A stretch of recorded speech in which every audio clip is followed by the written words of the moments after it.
ज़ाहिर सी बात है, लोग पूछेंगे अमिताभ बच्चन ही क्यों? ये तो बिल्कुल सपने में भी नहीं सोचा था कि अमिताभ बच्चन ही उस कैलेंडर को इनॉग्रेट करेंगे। तब तक कहीं ये नहीं था कि अमिताभ बच्चन से मिलना भी है या संभावना है कि अमिताभ बच्चन से मिल सकते हैं। और जैसे डॉन का इंतज़ार पता नहीं कितने सारे मुल्क के पुलिस कर रही है, उसी तरह हम लोग सारे आर्टिस्ट मिलके अमिताभ बच्चन के इंतज़ार कर रहे हैं। पहले तो मैं उनको देखते रह गया अवाक कि अमिताभ बच्चन मेरे सामने, जिनके दर्शन के लिए हर संडे को उनके घर के सामने कितने लोगों की भीड़ लगती है। लोग अभी पूछते हैं कि अमिताभ बच्चन ने क्या बोला, तो सच बताऊं मुझे बिल्कुल होश ही नहीं मैंने क्या सुना क्या बोला। उनको फिल्म लावारिस लगी जो रांची के संध्या सिनेमा हॉल में।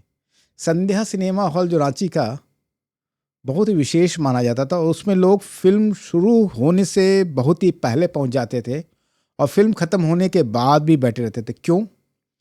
क्योंकि उसमें जब फिल्म स्टार्ट होने से पहले पर्दा खुलता था, जिस तरह से धीरे धीरे धीरे पर्दा खुलता था ना, तो लोग वो देखने के लिए आते थे। मतलब वहाँ पे पैसा तो वहीं वसूल हो जाता जब पर्दा खुलता था, और फिल्म ख़त्म होने के बाद जब पर्दा धीरे धीरे धीरे धीरे गिरता था तो लोग वो देखने के लिए भी बैठते थे। टिकट के लिए तो उस समय ब्लैक होता था और भीड़ होती थी। टिकट कटवाने के लिए तो हाथ मजबूत होना और आपका दिल भी मजबूत होना चाहिए, ताकि उस लाइन में और सर के ऊपर से चढ़ के आप वो टिकट काउंटर पे आप टिकट हासिल कर पाए। मेरे भैया लोग जब बेल बॉटम पहन के, बड़ी कॉलर की शर्ट पहन के घूमते थे, तो उस समय में पता नहीं था कि है क्या चीज़।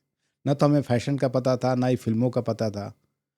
और जब वीडियो कैसेट और इसका ज़माना आया, फिल्मों का ज़माना आया, तब पता चला कि अमिताभ बच्चन है क्या।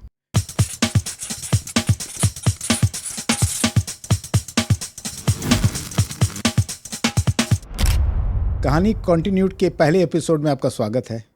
जैसा कि हमने आपको बताया था कि कुछ एपिसोड्स हम करेंगे अपने कैलेंडर की जर्नी पे, और पहला एपिसोड है हमारा अमिताभ बच्चन पे।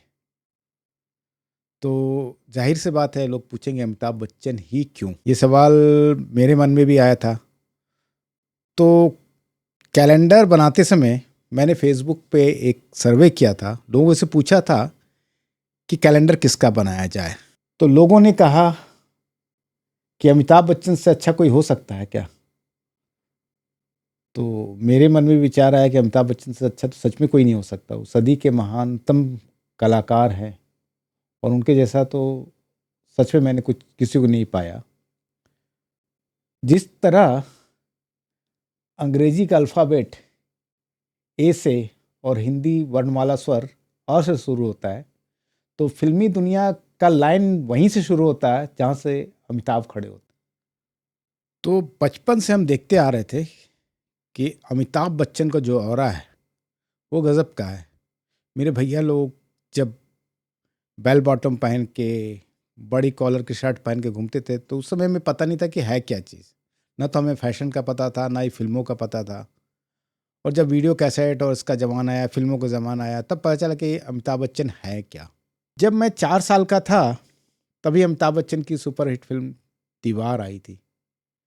तो उसके डायलॉग्स जो थे, लोगों के ज़ुबान पे इतने सारे डायलॉग्स हैं कि किसी एक डायलॉग पे भी लोग इतनी सीटियां मारते हैं, तो सारे डायलॉग को एक जगह मिला दिया तो फिर तो बवाल ही मचता। उनका करिश्मा है क्या। तो जब मैंने कैलेंडर बनाने का डिसाइड किया था, तो लोगों ने बोला कि अमिताभ बच्चन बनाओ। तो हमने बोला ठीक है, बनाएंगे। लेकिन इससे पहले कि मैं कुछ बातें बताता हूँ कि अमिताभ बच्चन ही क्यों, मुझे याद है कि शोले फिल्म लगी थी और उसे देखने का बहुत मन था, लेकिन हम लोग छोटे थे, तो री रिलीज का मौका नहीं था। लेकिन फिल्में एक बार चलती थी फिर दोबारा आती थी, तो अभी तो एक बन गया कि री रिलीज हो रही है फिल्में। तो शोले फिल्म लगी थी रांची के प्लाजा हॉल पे। तो हमने भैया को बहुत ज़िद किया कि नहीं, शोले देखनी है, शोले देखनी है, शोले देखनी है। तो फिर वो हमें साइकिल पे बैठा के लेके गए, तो शोले हमने फिल्म देखी। उसी तरह एक और कहानी थी कि फिल्म लावारिस लगी जो रांची के संध्या सिनेमा हॉल में। संध्या सिनेमा हॉल जो रांची का बहुत ही विशेष माना जाता था, और उसमें लोग फिल्म शुरू होने से बहुत ही पहले पहुंच जाते थे और फिल्म ख़त्म होने के बाद भी बैठे रहते थे। क्यों? क्योंकि उसमें जब फिल्म स्टार्ट होने से पहले पर्दा खुलता था, जिस तरह से धीरे धीरे धीरे पर्दा खुलता था ना, तो लोग वो देखने के लिए आते थे। मतलब वहाँ पे पैसा तो वहीं वसूल हो जाता जब पर्दा खुलता था, और फिल्म ख़त्म होने के बाद जब पर्दा धीरे धीरे धीरे धीरे गिरता था, तो लोग वो देखने के लिए भी बैठते थे। तो वहाँ हमने लवारिस फिल्म देखी, और उसका भी किस्सा गज़ब का है। टिकट के लिए तो उस समय ब्लैक होता था और भीड़ होती थी टिकट कटवाने के लिए, तो हाथ मजबूत होना और आपका दिल भी मजबूत होना चाहिए, ताकि उस लाइन में और सर के ऊपर से चढ़ के आप वो टिकट काउंटर पे आप टिकट हासिल कर पाए। तो भैया तो लेके गए थे, हम लोग छोटे थे, तो अचानक देखा कि कुछ कागज़ बिखरे पड़े हैं जिसमें मैथ्स का कुछ सॉल्यूशन दिया हुआ और ये सब। तो समझ में आ गया कि ये भैया का पॉकेट किसी ने मार दिया, और भैया क्योंकि मैथ्स के टीचर हैं तो सारे कागज़ उन्हीं के बिखरे हुए थे। लेकिन वो टिकट तो मिल गया हमें, और वो फिल्म देखी। तो वही बता रहा हूँ कि जो अमिताभ का करिश्मा अभी तक चल रहा है, और वो 83 इयर्स के युवा हैं, लेकिन अमिताभ बच्चन का क्या कैरेक्टर लें, 12 महीने में 12 कैरेक्टर दिखा सकते हैं, तो 12 क्या हो।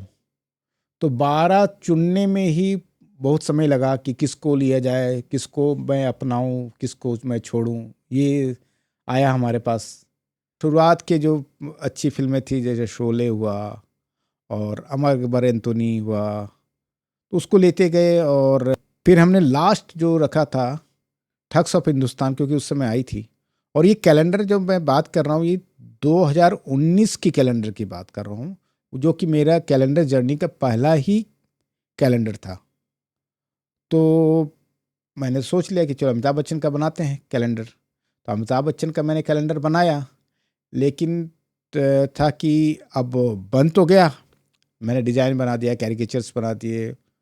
अब उसमें ये भी हुआ कि उसमें कुछ गाने आ सकते हैं क्या, उसमें लिखा हुआ। तो फिर मैंने बोला नहीं नहीं, अमिताभ बच्चन के जो है ना डायलॉग्स, वो ज़्यादा फेमस है। तो उनके जितने फिल्म्स थे, जितने कैरिकेचर थे, उस पर मैंने उनके फिल्म के डायलॉग लिखे।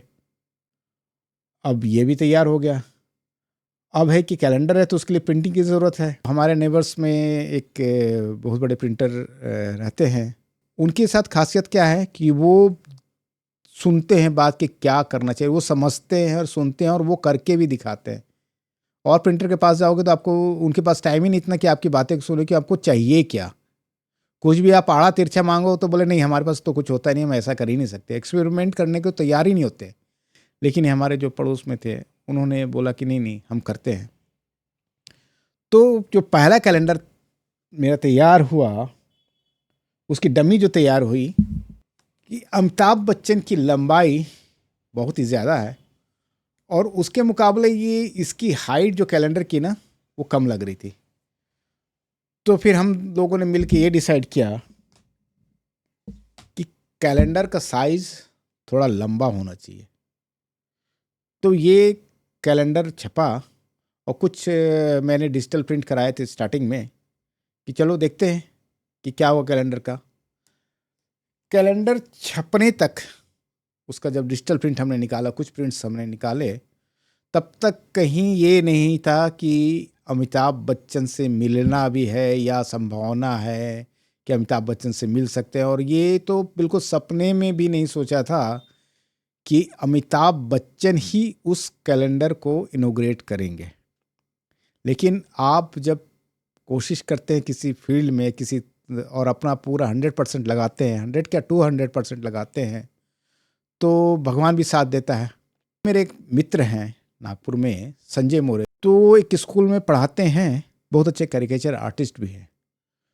तो अमिताभ बच्चन के 76 साल होने पर उन्होंने उसी स्कूल में एक एग्जीबिशन का आयोजन किया था, जिसमें अमिताभ बच्चन के ही कार्टून और कैरिकेचर लगने थे, डिस्प्ले होने थे। और संयोग ऐसा था कि वहीं पे अमिताभ बच्चन की फिल्म झुंड की शूटिंग चल रही थी।